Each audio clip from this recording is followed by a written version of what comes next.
Welcome into Stadium in Maine with Big Worm and Strack. I am Jordan Strack. That is Chris Wormley, former Michigan captain. This is episode 7. We have new episodes every Tuesday, and we are teamed up with Blue by 90.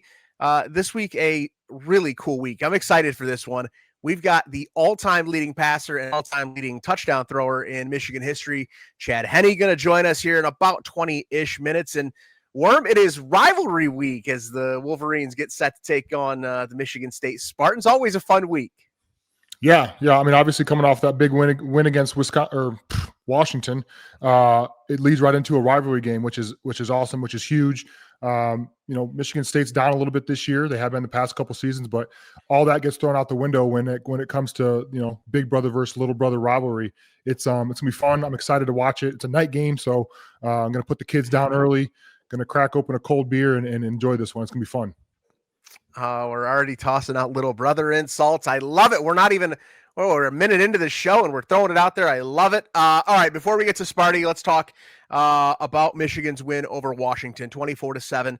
Some of the numbers that kind of jumped out to me: total yardage. Michigan held them under 250 total yards, which when you look at what Washington did the week before with like 500 something yards of offense, very, very impressive. Bryce Underwood, 21 out of 27, 230 yards and a couple touchdowns. The Jordan Marshall game, 25 carries, 133 yards and a touchdown. Just first overarching, Worm, let's get your thoughts. To me, I tweeted out after the game, it felt like they got back to Michigan football. Yeah, this was the quintessential Michigan football game. They ran the ball extremely well. They made the big plays when they needed to. Their defense was, I thought, dominant all game. The 3 interceptions obviously were the kind of highlights of the defensive side of the ball, but they played a complete total Michigan football game. I think the special teams could play a little better. Obviously Zavada missed a kick again. The punter had a couple, not his best punts, but I thought the offense and the defense played their best and complete game. And that's what they're going to need moving forward. A dominant, stout defense and the offense to do what they do, which is run the ball and then make the big plays when they need to. And that's what they did on Saturday. It was fun to watch. Yeah. It was one of those weeks where I'm like, I wasn't sure what to expect. I watched the Washington game against Ohio State and I thought Washington was good. I thought coming into the week that they probably should have been ranked. I know there was a lot of that kind of floating out in the universe that maybe this Washington team should have been ranked coming into the week, which doesn't really matter a whole lot. But I wasn't sure exactly what to expect. I just wasn't. I wasn't sure how Michigan would respond. To me, they responded perfectly.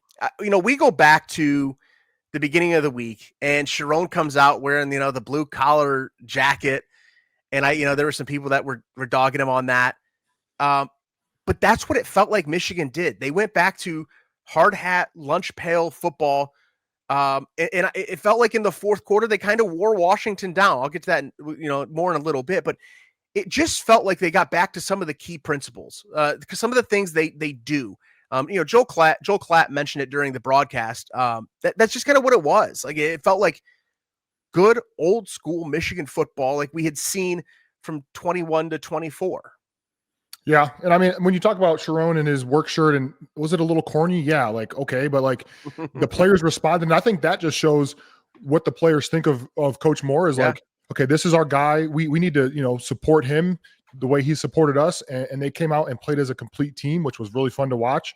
But yeah, this like I said, this was a Michigan win, a big win. They needed this win. We talked about last week going 5-2 versus 4-3 and what that llooks like on the record score. But I was excited. I was happy for the guys. They came out, played their ass off for each other, which is what they need to do. They blocked out all the noise that, I'm sure it was penetrating through that locker room and on the Twitter feeds and Instagram and all that. Everyone kind of understood what was going on that week from the outside noise perspective. And they shut that all out, came out, dominated, and got a signature win, I think, of the season. Yeah. And I mean, listen, it's so easy as college kids to let that kind of stuff affect you. And there was a lot thrown at him. And part of it, listen, we were guilty of it too. Like we did it, we spent a whole podcast last week talking about what the hell's going on with Michigan. And, were we a little too harsh? I don't know. But it just felt like the way that they handled that to me told me that they were bought in. And because, listen, this thing could have gone south real fast and it could have gotten real ugly. and there would have been some real crazy hot takes being tossed around this week. Yeah. But they responded, and you have to give them credit where it's due. That was a good Washington team, and Michigan came out and handled their business, and that's the most important part. Especially when you saw some of the guys that weren't playing. Haynes didn't play. Rod Moore didn't play. Two signature guys on the team. Rod Moore's a captain. Haynes, before his injury, I was talking Heisman talk with him and what he was doing with running the ball. Their left tackle goes down early in the game. So to see a lot of those younger guys step up and play, I think is exciting, not just for this season, but for 2, 3, 4 years to come, because this team's going to rely on a lot of young talent. And we talked about it, a few weeks ago, but as the season goes on and injuries are going to happen, that's just kind of the war of attrition. And you have to be able to put guys in and plug them in, and they have to perform at a high level. I thought this week was a perfect week for those young guys to step in, and they did just that. It was really cool to see those guys take what they were doing throughout camp and spring ball and all that, and apply that to a game in a big time situation, because we're going to need that moving forward. Yeah. Let me go through some of them. You look at that offensive line, the job that Blake Frazier did jumping in when Evan Link goes down. I thought Blake Frazier was awesome. Zero pressures he gave up, which I thought was crazy for a backup left tackle getting thrown in, probably not even thinking that he was going to play that game. He stepped up in a big way. As a second-year guy who really hasn't played, it was outstanding. You look at some of the other guys. So you have no Brandon Hillman. You've got no Rod Moore, no Justice Haynes, no Marlon Klein, no Hogan Hansen. All these guys are out. And you look at some of the guys that stepped up. Zach Marshall, outstanding. 5 catches, 72 yards, and a touchdown. Deacon Tanielli, the 4th-string tight end, came in and gave you some great reps. Mason Curtis, a sophomore. Jordan Young, freshman. Shamari Earls, freshman. Jaden Sanders, freshman. And then you start thinking, some of the guys that are really contributing, Bryce Underwood, freshman. Andrew Marsh, freshman. Jordan Marshall, sophomore. Cole Sullivan, sophomore. There are a ton of first and second guys playing some big-time minutes against a good team on a big stage. Can we talk about the exciting whites that Michigan has? I know the Philadelphia Eagles have theirs with Blankenship and DeJohn, but Mulder and Sullivan, those guys, they played big time plays, big time situations. They both had an interception.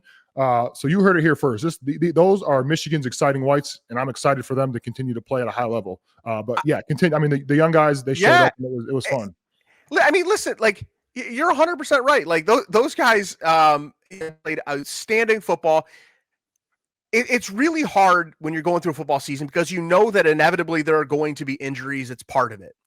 You just don't know when your number is going to be called. I think it speaks to the culture right now that they've got, that every single one of these guys they called on, and there were more of them that got into the game and played. Those are just guys that played, more than 10 snaps is kind of what I did there. Yep. There are more guys that are ready to go. That speaks to the culture to be ready. As a player, Worm, how do you kind of keep that mindset, knowing that inevitably it's going to happen at some point, and especially as a young guy, to be ready when your number's called?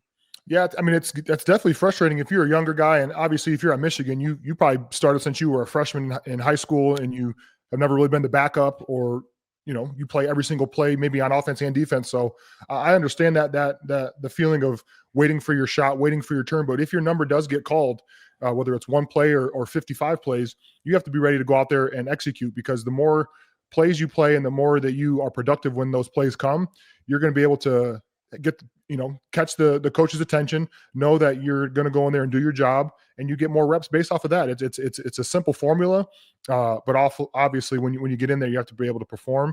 And when those young guys got in, whether it was because somebody got hurt or because they've continued to show that they can play at a high level, their numbers were called, and they performed in a big way.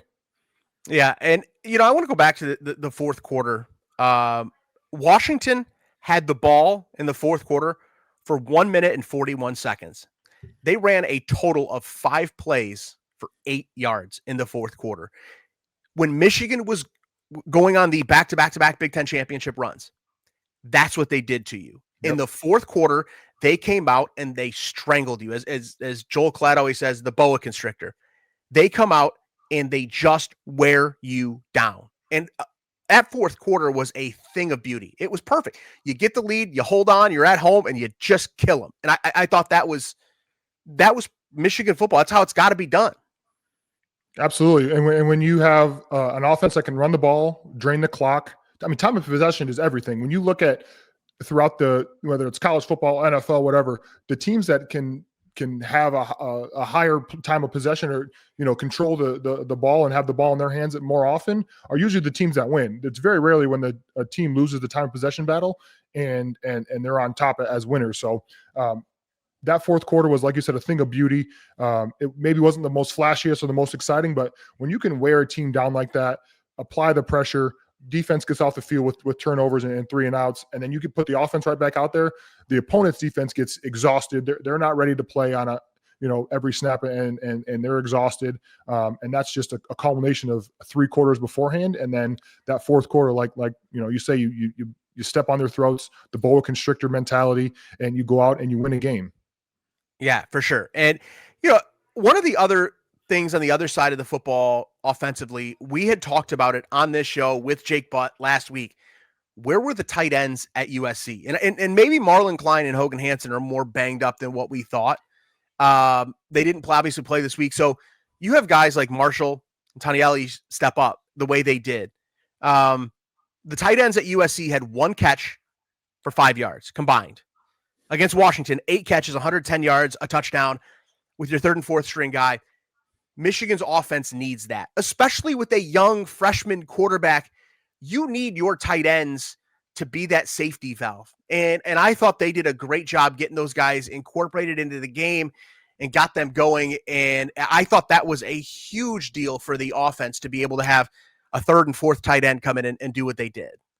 Yeah, and not just as a safety valve, but just as like that third receiver that they can rely on and trust. Trust. Obviously, Samaj is having some issues this year with drops and just whatever's going on in his head. Hopefully he can turn around this next 5-6 weeks of the season. But obviously, McCulley and Marsh are receivers 1 and 2, interchangeable as the weeks go on. And what are those tight ends going to do? Are they going to sit back and let those receivers just take all the receptions and all the glory, or are they going to step up like Marshall did and Tonelli, which was I mean, I would if I'm a betting man and I'm putting my bets on before the game on DraftKings or whatever it is. There's no way I would have expected those guys to ball like they did, but they did, and it's exciting.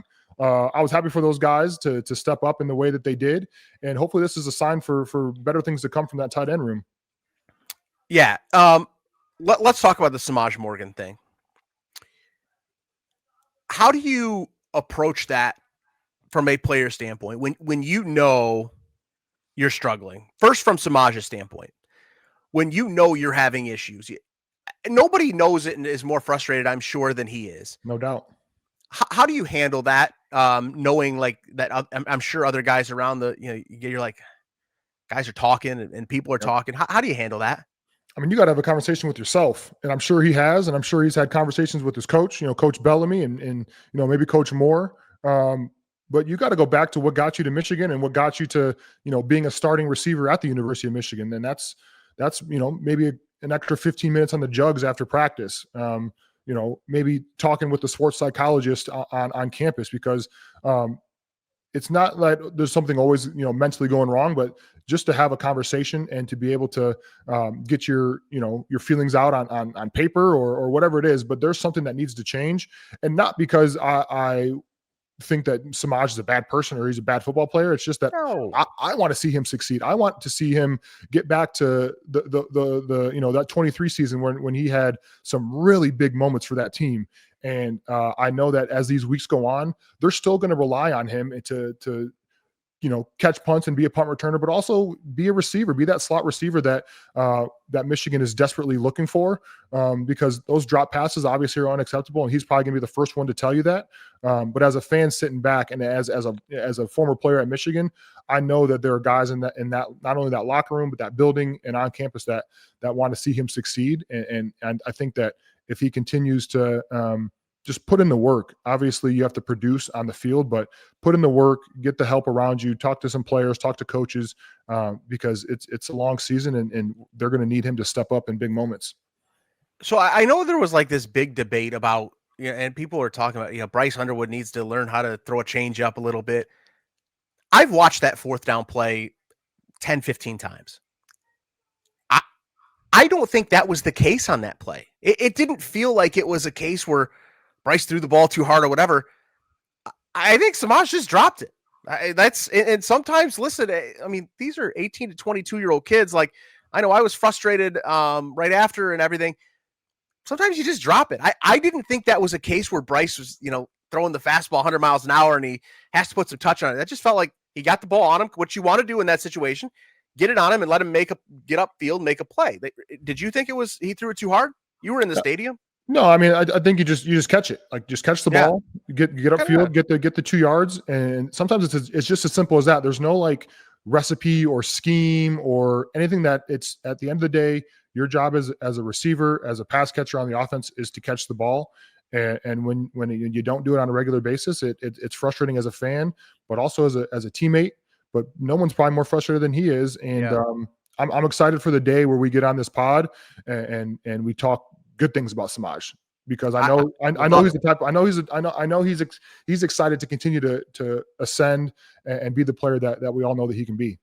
Yeah.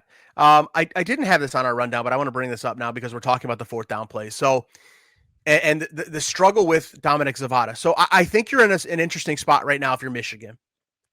So the last year, you felt like when you got over the 50, you're in field goal range and you're probably gonna have 3. There's a little Zavada problem right now. I mean, he's missing some kicks and some easy ones too by his standards, and it's a standard that he set, to be fair. But Michigan had a chance to go for it on 4th down and 2 inside I don't remember what it was. And they called that dive play, and I think it was a dive play. I didn't love the call personally. I would have kept the ball in Bryce's hands and let him make a decision on that 4th down.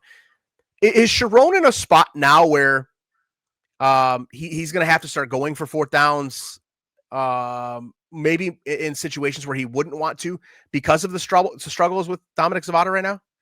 Yeah, I think until Zavada can prove that he's, I don't know if you call it the yips or the jitters or whatever, but until he can prove that he can make those kicks like he did all last year, like he was, and before and beyond, like he's been doing this. Yeah, he's a good kicker. Like, no doubt. So like until he can prove that, I think Sharon has to kind of keep that in the back of his mind. I don't know what their analytics people or whatever it is, but especially in those 2, at least there was 2 4th downs where it's 4th and short, 4th and 2 to 3 or whatever.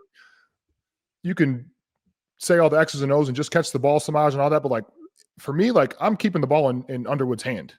Like if Bryce Underwood can't get me 2 to 3 yards as the player that he is, I don't know. Like you got to be able to scheme up a play, put the ball in his hands, whether it's a designed run, a rollout pass where he has the option to either run it or that's what I was hoping for. Yes. Yeah. When I look at a guy like Bryce, like you got to have the ball in his hands in those big moments, especially if it's 2 to 3 yards. Like you got to give it and keep it in his hands. Yeah, it feels like a cheat code to have a guy like Bryce Underwood in those situations. Like those 4th down and 2 situations. First off, the first one was a great play call. I love the design, everything, and it was obviously dropped. The second one, I didn't love the play call. I want Bryce Underwood to have the ball and going to make a play in those 4th down situations. Whether it's, as you mentioned, a rollout, I want him to be able to make a decision and to go run the football or whatever. And I think going forward, you're still learning some things. I mean, the kid's made 7 starts in college. You're still learning a little bit, to be fair.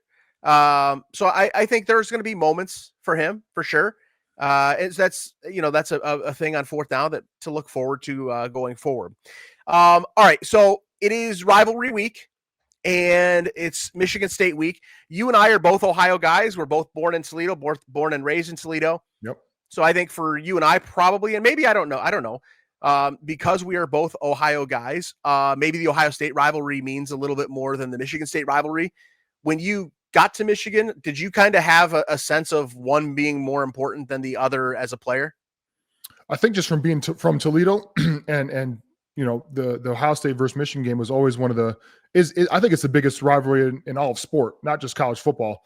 But then when I grew up a Michigan fan, so knowing that it was Ohio State and Michigan at the end of the year, and then Michigan State, somewhere in the middle of the season, that usually set up the conversation for what was to come at the end of the year for that last game after Thanksgiving. So It was still a huge game. I think it's still a fantastic rivalry. A lot of guys who either went to high school together or played against each other in high school, being from the state of Michigan. So there's a lot of animosity and kind of tension, and that rivalry has lasted not just in college, but even into high school and maybe even Pee Wee football. So it's always exciting to get to play the Spartans, and that rivalry is still alive and well. For sure. All right, let's bring him in. I see he's ready to go. Chad Henne, the all-time leading passer in Michigan history. Welcome in. We appreciate you taking some time for us. Thanks for having me. Looking forward to it. Yeah, absolutely. We'll talk some ball, and you're a guy who obviously has a couple Super Bowl rings, which is exciting for you. Played a long time in the league, but what are you up to now? Like, what's going on in your life right now? Right now, I'm actually in the high school football season. I'm coaching at my high school that I went to, Wilson West Lawn in Pennsylvania. We are right now 8-1, heading into a big game this week against one of our rivals for the section title. So it's been exciting coaching these young kids. And other than that, I'm quarterback guru, I guess what they call nowadays. And I train quarterbacks on the side. I love it. You are obviously one of just 4 true freshmen to ever start at the University of Michigan. There's Rick Leach, there's you, Tate Forcier, and now Bryce Underwood. What have you thought of Bryce Underwood in his freshman season so far? I mean, for what I can see, I mean, my kids play sports on Saturdays, but I get to watch the games as much as I can when I'm home. But he's a super freak athlete, obviously a great thrower. Seems like he has a good knowledge of the game. I'm super excited to see how they finish up and how his career goes about. But definitely looking forward to his career. Big fan of his and what he does out there on the field as well. Now, Chad, when you're game planning for these high schoolers, are you game planning like you would for an NFL game? Are you just, as excited and into it and watching the film? Are you like Olsen down in Carolina with the high schoolers? I see some clips of him. He's out there. Him and Luke Kuechly are getting after it with these 7th and 8th graders. Are you that into it like that? Or are you have to tone it down a little bit? I'm pretty intense. I mean, I'm not to that standard of Olsen and Kuechly, but I do watch a lot of film. Nowadays kids have access to the huddle. Everything's, shared out, which is great. It's definitely a mental aspect of the game that we didn't have as high school athletes, but it's tremendous. I mean, I can watch as much as film as I want because right now I'm not training quarterbacks on the side. So I'm retired and I get to watch high school football tape all day, and then I get to go to practice and give my inputs to the coaches and the players. I love it. Yeah, love that's it. Awesome. You obviously were part of one of the greatest games in Michigan history, the 1-2 game in 2006. How often do people bring that game up to you, and how often do you think back about what that game was like to be part of?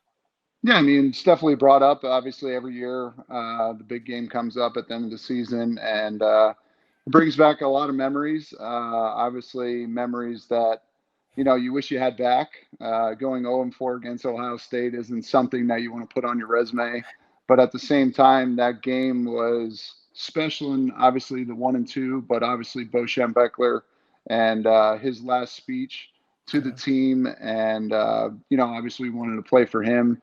But yeah, it was a special game. We were just so close in that game to go into a national championship, and just didn't get it done.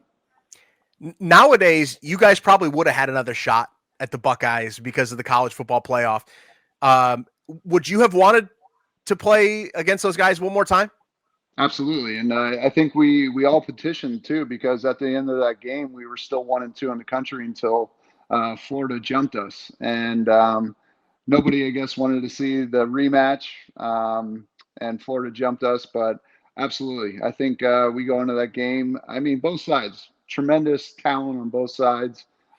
Give them credit, great coaching, great players, but we had a great team. We had something special, great leadership, and we felt like we could have won that game. Yeah. I want to bring up maybe a more positive memory of your Michigan playing career. So 20 years ago, I saw this on I think maybe it was Twitter last week. 20 years ago last week, the Penn State versus Michigan game where you threw that last second touchdown to Mario Manningham. As a Michigan fan growing up, I remember watching that game with my dad and my uncle. And when you threw that touchdown with 1 second to go and they scored and you won the game, I remember opening up, my backyard door and just running around screaming like a little kid because I was so excited. And that was a core memory for me growing up and kind of solidified my fandom for being a Michigan fan. So I want to thank you for that. But also, what do you remember about that game? And because I think they were 8th in the country and you guys were unranked at the time. What do you remember about that game and I guess the buildup and obviously playing in that game and then ultimately winning the game? What do you remember about that? Yeah, it was definitely a roller coaster of a game. We were down most of the game and had to kind of claw our way back, but they had great talent. A couple of linebackers that are Hall of Fame college football: Paul Postlesny, Sean Lee, Dan Connor. Just talent all over the field. And when you get in those games and you're down, you always obviously envision that you're going to win the game and come back. But again, I always felt like, as Michigan men, we're not just going to lay down and let these guys stomp us. So we fought our way back, and we had some big plays on that last drive. And the funny thing is, they line up in cover 3 most of the time in the Joe Paterno era, and they come out in a cover 4, which was great for our double post concept. And Mario made a ran a great route, great protection, and threw it on time. And yeah, there it was, that 1 second play, we win the game. Yeah, I mean, you think about like the receivers that you guys had. It was, I think Avant was over to the left, and then it was Bresson and Manningham, which, that's a stud, a star-studded receiver group. So like throwing to either one of them or either all 3 of them, I think would have been an option. But obviously, you made the right decision, and that was, like I said, a core memory for a 11-year-old Chris Wormley. So thank you for that. Yeah, absolutely, it was a fun game. Oh yeah. You played in a bunch of those thrilling games, including against Michigan State. And it is Michigan State week. You went 4-0 against those guys. The game in 2004 was, I mean, it was absurd. Like that, it was. I mean, to be honest, it was outrageous. That game goes to triple overtime. You guys were down, and it was 27-10 under 7 minutes to go. You're down 17 with under 7 to go. What's going on mentally at that point? And how did you guys even begin to claw your way out of that one? Well, again, I mean, when you're a freshman quarterback and, we had Braylon Edwards, we had Jason Avant, yep. We had Arrington at the time, but we had a stud core group, but Mike Hart was our running back, and both of us being freshmen, and Mike was having a stellar season. And I think this was probably midway through, maybe towards the end, and we started getting our run game going and really attacking them that way. And then that opened up the passing game. I think obviously when we fought back, it was feed Braylon. How much could we feed Braylon? And sadly, the funny thing about it, the corner, Jaron Hayes, and I hate to bring it up, but he was one of our high school teams that we played in our league at Cedar Crest High School in Pennsylvania.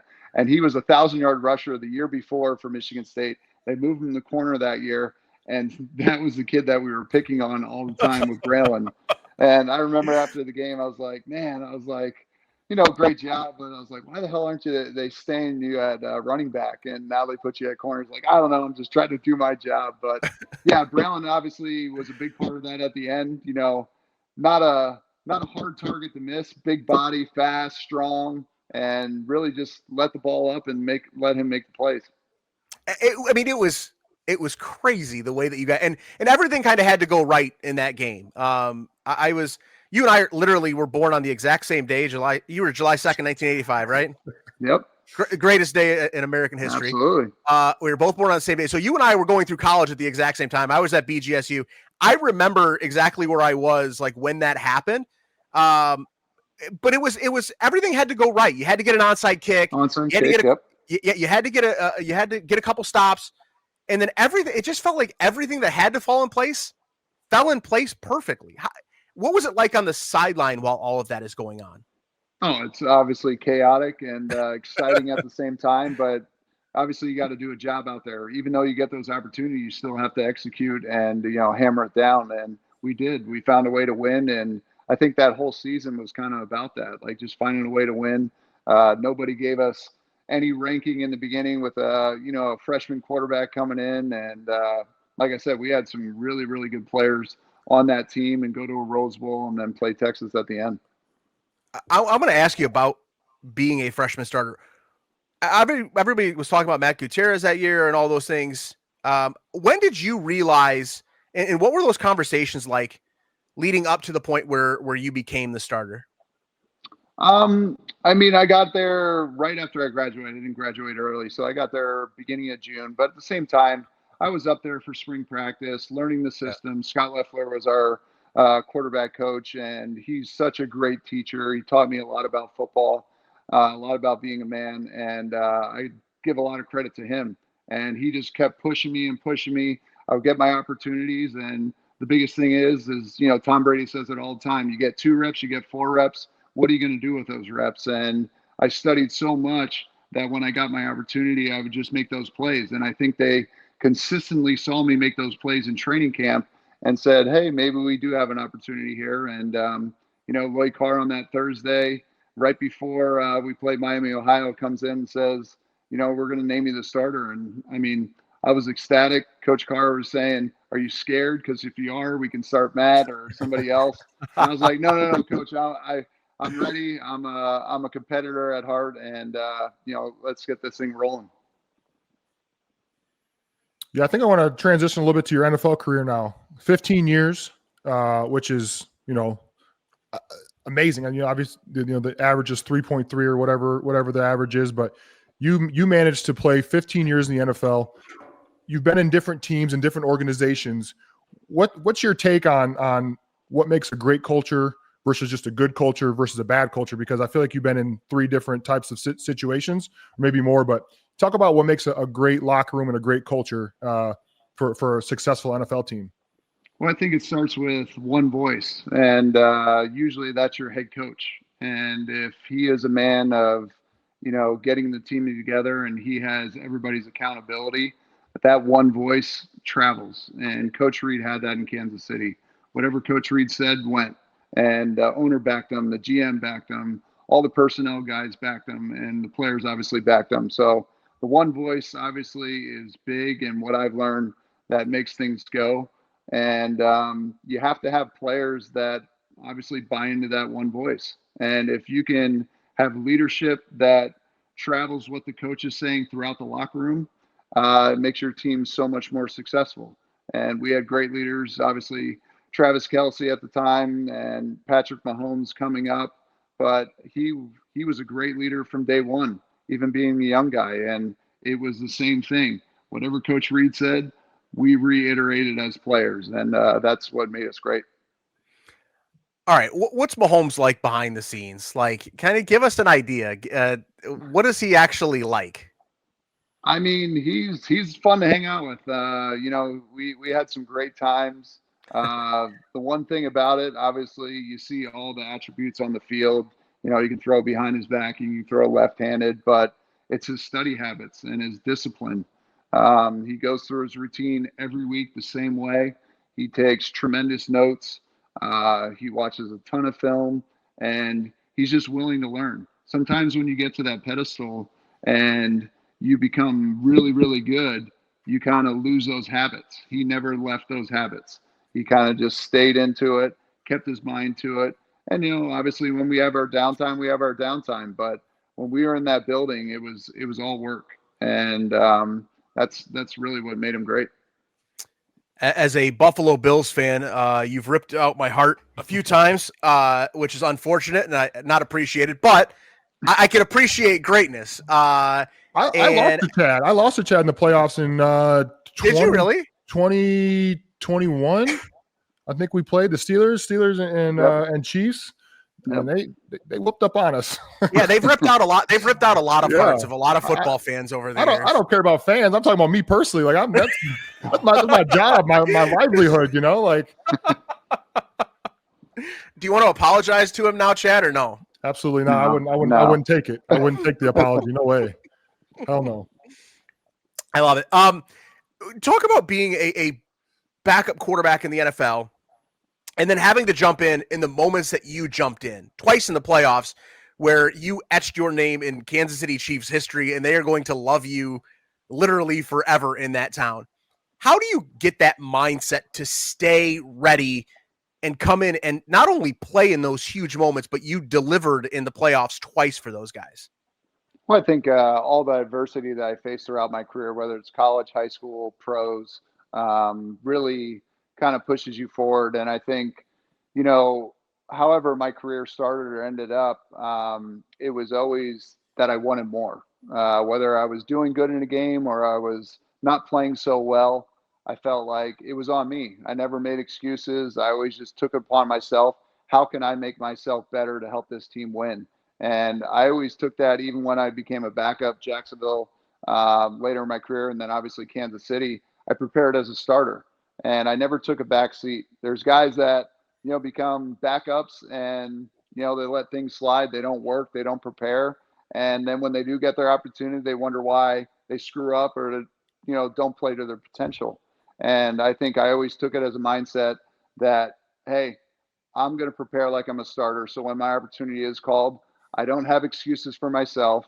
I don't have to show the world, okay, I'm Dad, I'm going to do it, you know, how I played throughout my whole career. Yeah, I think when I played for the Steelers, Mike Tomlin always had this saying, like, don't minimize your role, whether you're the starting quarterback or the backup kicker, which I don't think there's really backup kickers in the league, but kind of that mindset of like, get ready, stay ready, so you don't have to, you don't have to scramble to get ready. So, and as mostly as a backup kind of defensive lineman in my career as well, it's, I had that, I don't know if it's delusion or whatever you want to call it, but like I thought I was a starter. I prepared like I was a starter. And I think that's why I was able to last in the league for as long as I did. And maybe you have that same sentiment, but I feel like not minimizing your role and making excuses as to why things didn't go your way, or when you got that opportunity, I didn't get the reps in practice, or I didn't do X, Y, and Z.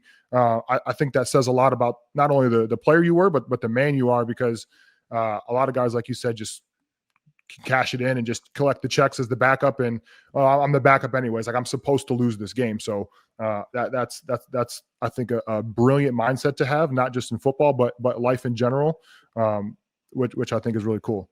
Yeah, absolutely. All right, I'm going to spin this thing back to your Michigan career as we wrap this thing up.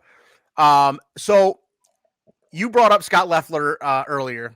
I tweeted out last night that you were joining the pod, and I've known Lefty for years now because he was the head coach at BGSU right down the road from here.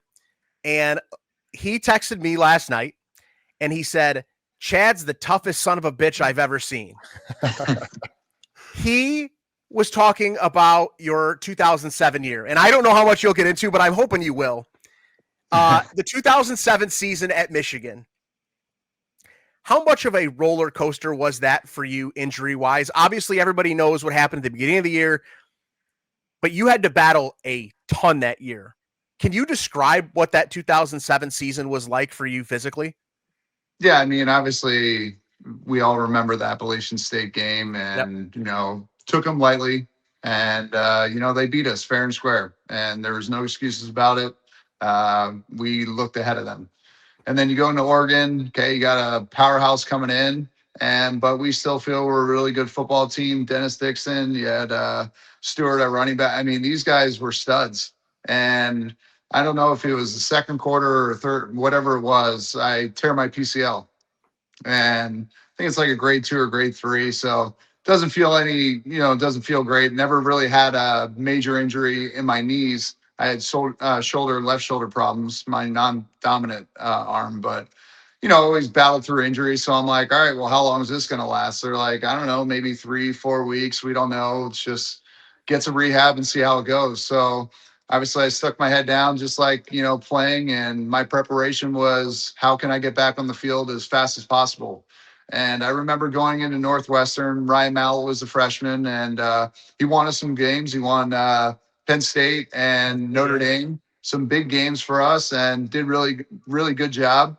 And we go into Northwestern, and I remember them coming in. We're like, okay, we're about 2 weeks out. We're going to put you in for a series and see how you do. Go out there, we drive down the field, we score right away, and they're like, all right, you're out. we'll be able to handle Northwestern, no problem. So we go into halftime, and I think it's either tied or we're losing. And Coach Carr comes to me. He's like, I'm not watching this. He's like, can you play or can you not? I was like, Coach, hey, I played the first series. Let's rock and roll. So I go in there. We win the game.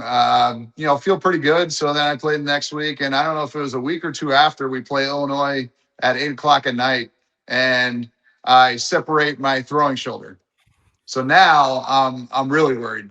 Now I've never done anything to my throwing shoulder, so now it's pain. I can't feel anything. They shoot me up. I go back out in the game, and I remember the first thing I told Lefty is that I said, Scott, if you're gonna be like a little bitch and not throw the ball down the field, this isn't gonna work. I was like, just let me chuck this thing. I don't care where we go. We're gonna win this football game, and don't baby me here. Now, some of the throws were god awful. They're off the map, but I was like, we're going to fight through this. We're going to have to make some plays. And, we did, and we win that game. And then I couldn't practice for the rest of the season. My shoulder was shot, couldn't play without the lidocaine in my shoulder. So it was pretty much done. It hurt so bad until I got that shot on Saturdays that I went in and played.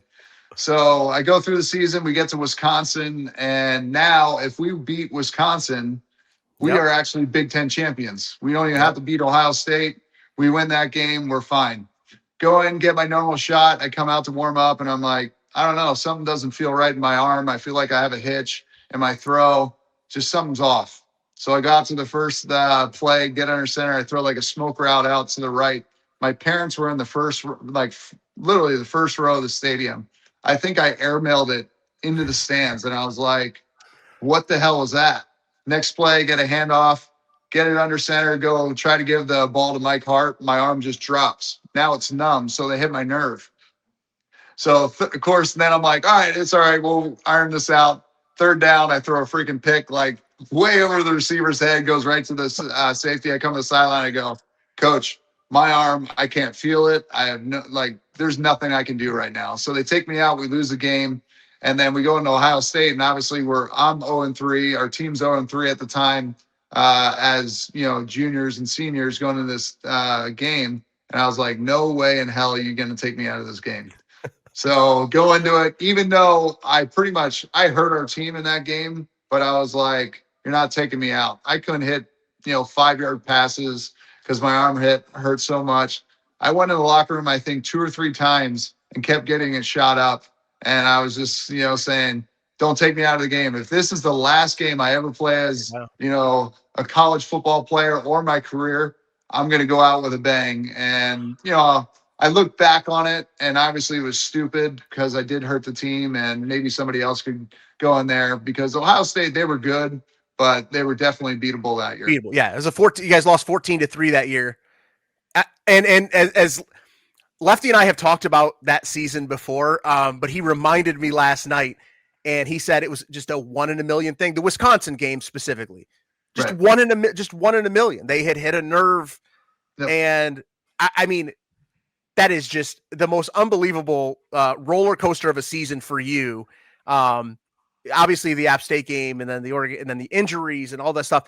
So I appreciate you sharing that because I knew some of the background, but I wanted to hear it from you, from your perspective, just how crazy that was. And that's thankfully the bowl games were 3 weeks later, and we got to play Florida and Tim Tebow, Urban Meyer. And we ended with a bang and sent Coach Carr out the right way. Yeah, unbelievable stuff.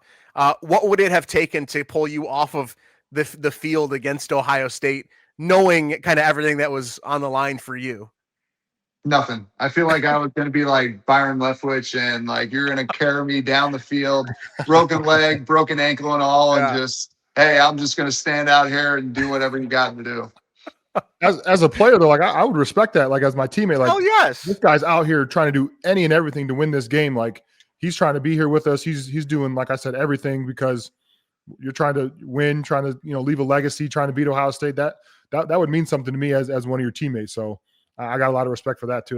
That's a crazy, not just that game, but the whole season, going and doing what you do. Not many people will be able to do that. So I appreciate that's pretty awesome. All right. As we wrap this thing up, we're going to let you go here. You obviously went 4-0 against Michigan State. You played them twice in overtime. I had your stats written down here somewhere, what you did against Michigan State. Okay, 4-0, 880 yards passing in those 4 games, 14 touchdowns. Incredible stuff. What is your best memory of the Michigan State rivalry while you played there? Well, obviously the overtimes, but Mike Hart making the statement, little brother. And at the time when you're a college player and when one of your leaders says that, you kind of like cringe a little bit. You're like, oh man, you might have woke a bear. But we knew we were a better team than them, throughout our whole career. They had some great players, but I mean, whatever it was that game, we just had a different mentality. And it was the same way with Ohio State. It's just like you have a different mentality going into that game that whatever happens, like we are just going to grind this out. And, those games were special. A lot of great memories, you said the yards and touchdowns. I don't remember that. I just remember just celebrating with my teammates and just trying to do the best I could to help my teammates win. And, our guys just grinded it out. It was amazing. Awesome. Chad, listen, we really appreciate it. Some really good stuff in here, and we appreciate you taking the time. Best of luck in the high school football season, and go end that thing the right way. Appreciate you guys. Thanks for having me. Yep. Thanks, Chad. We gotta text Justin and tell him I said thanks for setting this up too. He was a big help. So yeah, absolutely. Justin's the man. Oh yeah. Love it. Awesome. Yep. Thank you so much. We appreciate you. Yep, you got it. Go Blue, guys. See ya. Chad Henne, the all-time leading passer in Michigan history. I knew there was going to be some good stuff in there. And I told you before, that 07 season was a roller coaster that I'm not sure that everybody fully appreciated at the time. I remember it. I remember the injuries. Everybody talks about the Appalachian State game, and everybody remembers that and where you were on that day. It was disgusting, awful day, obviously. But no, I don't think anybody knew all the stuff that was going on behind the scenes. So I appreciate Chad being open and honest, and that was fun. But that's what sports are, right? Like it's not always going to be perfect. It's not, but if you fight and battle and you're with your team and you're trying to accomplish a common goal, obviously that wasn't the best season for Michigan football, but going to and Coach Carr's last season, beating Tim Tebow in the playoffs, not the playoffs, but the bowl game at the end of the year. Yeah.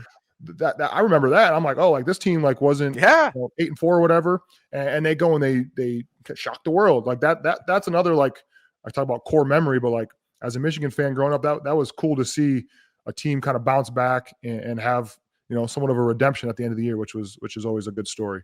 Yeah, and I think people forget that 07 season. Like everybody thinks about Appalachian State and Oregon at the beginning and how bad it was. They reeled off all those wins, and if they literally the second to last week of the season, Chad mentioned it. At Wisconsin, if they just win that football game, they win the Big Ten, and the Ohio State game doesn't mean a thing. Doesn't even matter. No, and it was, and he did. He went in, he gets the shot, and then it hits a nerve, and like just what bad luck that was. But yeah, that was awesome to talk about. And the 05 Michigan State game, everybody, we talked about the 3 overtime game in 04. Michigan was unranked. Michigan State was number 11 in the country. Michigan went to East Lansing and beat them in overtime as underdogs in 05. That was an unbelievable football game as well. So like there were some great rivalry matchups there in the early to mid 2000s that were just fantastic. Yeah, fun. I mean that was my growing up watching that kind of era of Michigan ball. Yeah, right before Rich Rod got there. So a lot of good memories as a kid. Watching ball with the family and friends like that. Yeah. So it's good. We've talked about Michigan State week a little bit. Let's talk about this version. Obviously, it kind of starts and ends with Aiden Childs. I think the game is very dependent on kind of what he does. I think if you can just keep him to a pedestrian day, an okay day, Michigan should win this football game for sure. But I mean, listen, man, like weird things happen in rivalry games at night in East Lansing. You just don't know, right? Yeah. I mean, and maybe going off of what Michigan did to the quarterback last week with Washington, they contained him. They forced them to have turnovers. They forced them to be one-dimensional. And that was the recipe for success. So if they can kind of do the same thing with Childs on Saturday, I think they're going to have a successful game and successful night. But like you said, you're in East Lansing. I used to hate playing there. Like I'd rather Why's play that? the fans, man, and just the type of team that Michigan State had back when I was playing with D'Antonio, and their defense was always so gritty, and their offense was rough and tough, and they weren't the prettiest, but they would, they put up some good points, and it was always a battle. And the grass field was always sucked, and it was always muddy and all that stuff. And the fans, you're driving in from the hotel, and then the little 2-year-olds are flipping you off, and their parents are right there cheering them on, which is all part of the rivalry, and it's all good and fun and all that stuff. But it was always a dogfight playing, no matter where we played. But it's always a dogfight when you play them, and going to East Lansing is going to be a challenge for these guys, for these Wolverines this year. But I'm excited for them to get another rivalry win. And, it's tough when you're talking, drinking coffee at 8:30 at night or whatever it is. But no, I think the boys are going to go in. They're going to get a win, and they're going to keep rolling and setting themselves up for a big game, on Thanksgiving weekend. Anything stand out about what those games are like on the field for you? A lot of trash talking, but a lot of respect. People always say, "Oh, there's this hatred, this dislike." Yeah, there's dislike, but I think, occasionally, obviously, the tunnel fight a couple years ago was unacceptable, and that's not really what Michigan versus Michigan State game is. But there's tensions are high, a lot of trash talking, like I talked about before. There's a lot of guys that played with each other, whether it was against each other in high school or with each other. I remember playing against Mark Myers, who went to high school with me in Toledo Whitmer, and playing against him for 4 years in a row. So there's a lot of tension. There's a lot riding on it. Bragging rights, I think, are huge, especially when you go back home. You're on spring break or something, and you see him at a bar. It's like, I got you, or you try and turn away because you lost. But it's a great rivalry. It's something that I think is the Paul Bunyan Trophy. We didn't even talk about that. That's huge. That's huge to keep in Ann Arbor or keep in East Lansing. But you always want to have that trophy. You always want to keep it. So it's always fun to be able to play for that. Last thing I'm going to ask you here. You went back and watched film of the game against Washington. Yeah. Were there things defensively that you saw that were different against Washington that might be good signs for Michigan going down the road? I mean, number one, they tackled, and that's not even like scheme, game plan, anything. They tackled, they got them to the ground, whether they made big plays or not. It wasn't 3 or 4 missed tackles, and then they got the ball carrier down. Yeah. So that's number one. Number two is Wink, I think, calmed down a little bit on his blitzing. I think he only blitzed like 10 or 11 times out of 50 some plays. So right around the 20% mark, which is greatly reduced from that 55% we saw against USC and some of those higher percentage blitzing that he did throughout the season. So I think this is maybe a recipe for success moving forward. Let those front four get after a little bit, blitz when needed, but kind of keep it in that 20 to maybe even 30% range of blitzing, because you don't want to go too far away from what you're good at and what you as a defensive coordinator are used to.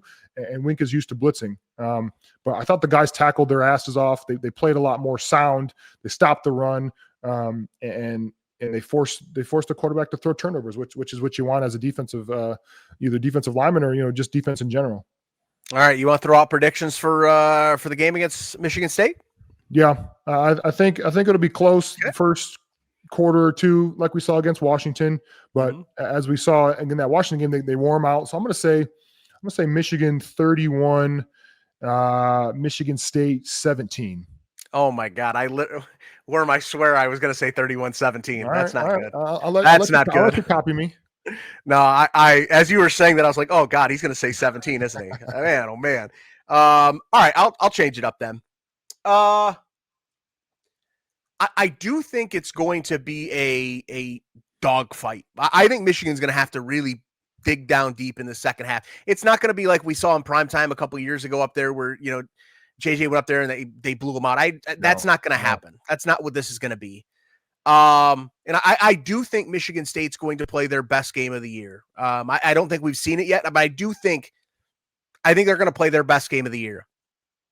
I'm going to say Michigan Okay. Michigan 34, Michigan State 24. 34-24. How's that? All right. Okay. All right. All right. I think it's going to be, I think this one's going to be tight. It's going to be tight. I don't know why, but it just doesn't feel like one of those nights where you're going to run away from them. I think you're going to be battling. And back. I hope Haynes is back. I hope Rod is back. Yes. Obviously, if they can contribute at a high Brandon level, Hillman. like they have. Yeah. Brandon Hillman. I think if those guys can come back and contribute, I hope Blake Frazier takes another step forward as the left tackle looks like moving forward. So I'm excited to see these guys go back to work. All right, looking forward to it. Another night game, and we learned today as well that the next week against Purdue, that's going to be a night game as well. So hopefully you got those 8 p.m. coffees going, Worm, to keep you up and awake and going to watch these games. Yep. Oh, yeah. Yep. Go Blue, All man. right. It's going to be a good one. All right, should be good. It's rivalry week. We will be back here next week to break it all down. Enjoy it. Michigan State coming up on Saturday. Enjoy it. Go Blue. Go Blue.